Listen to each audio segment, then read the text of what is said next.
Tutorial আরেকটি নতুন video আমার সকল প্রিয় দর্শক এবং ভিউয়ার বন্ধুদের স্বাগত জানাই। প্রিয় দর্শক, তোমাদের উদ্দেশ্যে আমি প্রথমেই জানিয়ে রাখি, তোমরা আমার আজকের এই ভিডিওটি শুরু থেকে শেষ পর্যন্ত সম্পূর্ণ অংশটুকু দেখবে এবং ভিডিওটি তোমাদের কেমন লাগলো তা কমেন্টের মাধ্যমে জানাবে। তোমাদের এই কমেন্টগুলো পরবর্তীতে আমাকে আরো এই ধরনের ভিডিওগুলি তৈরি করতে উৎসাহিত করবে। তোমরা আমার আজকের এই ভিডিওটি তোমাদের বন্ধু বান্ধব এবং আত্মীয় স্বজনের মধ্যে শেয়ার করে দিবে, যাতে তোমাদের মতো তারাও এই বিষয়ভিত্তিক ভিডিওগুলির মধ্যে দিয়ে উপকৃত হতে পারে। পশ্চিমবঙ্গ মধ্যশিক্ষা পর্ষদের নবম শ্রেণীর ইতিহাস বিষয়ে আলোচিত অধ্যায় বিপ্লবী আদর্শ, নেপোলিয়নীয় সাম্রাজ্য এবং জাতীয়তাবাদ, এই অধ্যায় থেকে আজকে আমি তোমাদের কয়েকটি গুরুত্বপূর্ণ অংশ নিয়ে আলোচনা করে দেব, যেগুলো তোমাদের নবম শ্রেণীর পরীক্ষার জন্য অত্যন্ত গুরুত্বপূর্ণ। প্রথম যে প্রশ্নটি নিয়ে আলোচনা করবো সেটা হলো, নেপোলিয়ন বোনাপার্ট ফ্রান্সের সম্রাট হয়েও ফ্রান্সের জনগণ কেন তার বিরোধিতা করেছিল?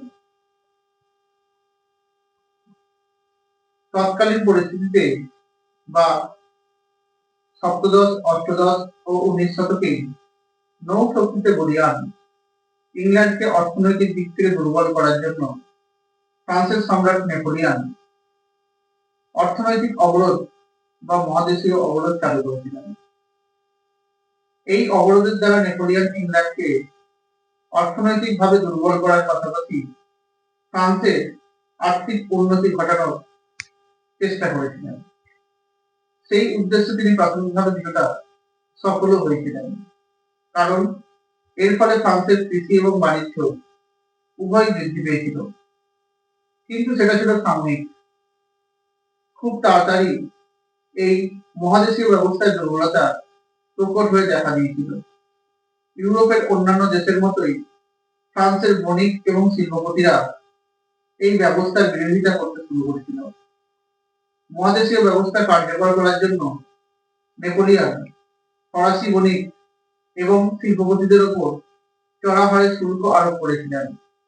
এখানে ইংল্যান্ডে অর্ডার ইন কাউন্সিল জারি করলেও ফ্রান্সে যথেষ্ট আর্থিক ক্ষয়ক্ষতি হয়েছিল।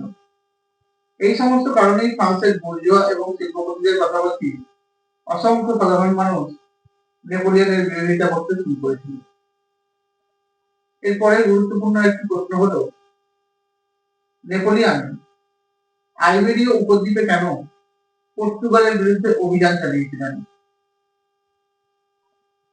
নেপোলিয়ন মহাদেশীয় ব্যবস্থাকে কার্যকর করার উদ্দেশ্যে ইউরোপের দেশগুলোতে ইংল্যান্ডের সঙ্গে বাণিজ্যিক সম্পর্ক ছিন্ন করার কথা জানিয়েছিলেন।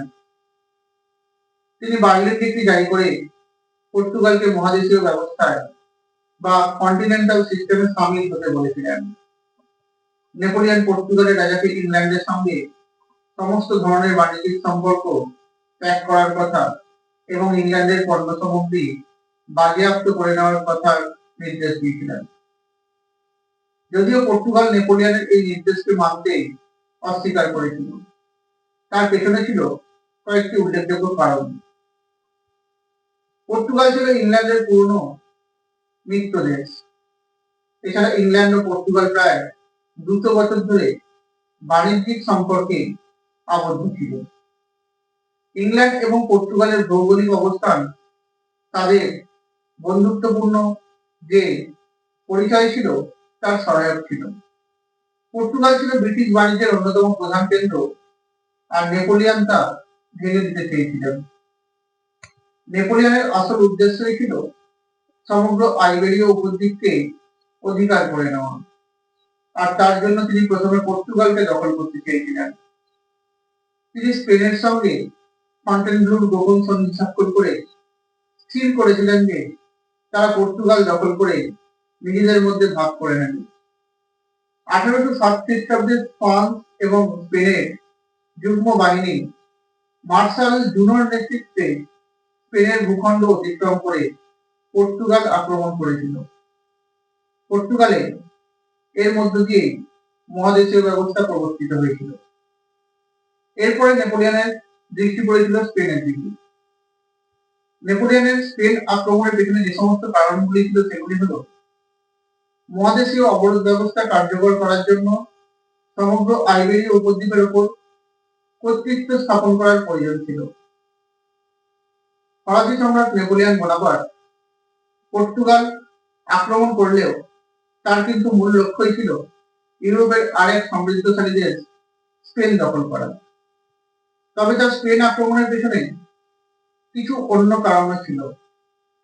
সেগুলি হল, নেপোলিয়নের ইচ্ছা ছিল স্পেনীয় নৌবাহিনী দখল করে তাকে আরো সংগঠিত এবং শক্তিশালী করে তোলা।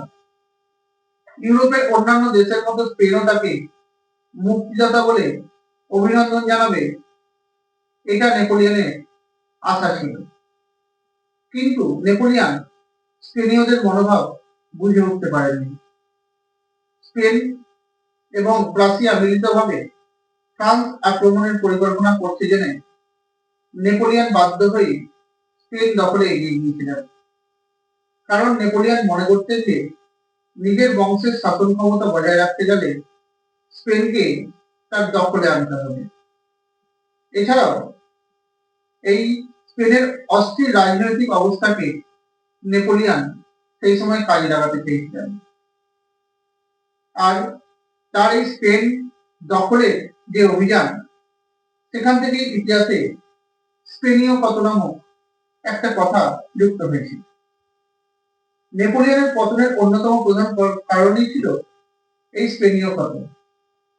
স্পেনীয় ক্ষত বলতে বোঝায় নেপোলিয়ন স্পেন আক্রমণের পর স্পেনীয়দের রুখে দাঁড়ানো এবং তাকে পিছু হটে যেতে বাধ্য করা, যা নেপোলিয়নের জীবনে ক্ষতের মতোই ছিল। এই মহাদেশীয় ব্যবস্থা কার্যকর করার জন্য নেপোলিয়ন পর্তুগাল জয় করেছিলেন। এরপর তিনি স্পেন আক্রমণ করেছিলেন এবং তা দখল করেছিলেন। তিনি স্পেনের পূর্ববংশীয় রাজা চতুর্থ চার্লসকে সরিয়ে নিজের ভাই জোসেফকে সিংহাসনে বসিয়েছিলেন। স্পেনের জনগণ নেপোলিয়নের আচরণে ক্ষুব্ধ হয়ে প্রবল প্রতিরোধ গড়ে তুলেছিলেন। স্পেনীয়রা নিজেদের মধ্যে বিবাদ ভুলে গিয়ে তারা একত্রিত হয়ে ফরাসি বাহিনীর বিরুদ্ধে মরণপণ সংগ্রাম শুরু করেছিলেন। আর তাদের সঙ্গে এই যুদ্ধে যোগ দিয়েছিল ইংল্যান্ড এবং পর্তুগাল। একেই বলা হয়ে থাকে উপদ্বীপের যুদ্ধ। ইংরেজ সেনাপতি আর্থার ওয়েলেসলির হাতে নেপোলিয়নের ফরাসি বাহিনী 1813 খ্রিস্টাব্দে চূড়ান্তভাবে পরাজিত হয়। এরপরে নেপোলিয়ন স্পেন ত্যাগ করতে বাধ্য হন। আর সবশেষে নেপোলিয়ন আক্ষেপ করে বলেছিলেন, স্পেনীয় ক্ষতই আমার পরাজয়ের মূল কারণ ছিল। আজকে আমি তোমাদের এই অধ্যায় থেকে এই গুরুত্বপূর্ণ অংশগুলো নিয়ে আলোচনা করলাম। তোমরা আমার আজকের এই ভিডিওটি লাইক করে দেবে, কমেন্ট করবে, শেয়ার করে দেবে। আমার চ্যানেল নতুন দেখলে চ্যানেলটি সাবস্ক্রাইব করে দেবে, পাশে থাকা বেল আইকনটি প্রেস করে দেবে, যাতে তোমরা আমার ভিডিও নোটিফিকেশনগুলো পেতে পারো। তোমরা আমার ফেসবুক পেজে ফলো করে দেবে আর ইনস্টাগ্রামে ফলো করে দেবে। ধন্যবাদ।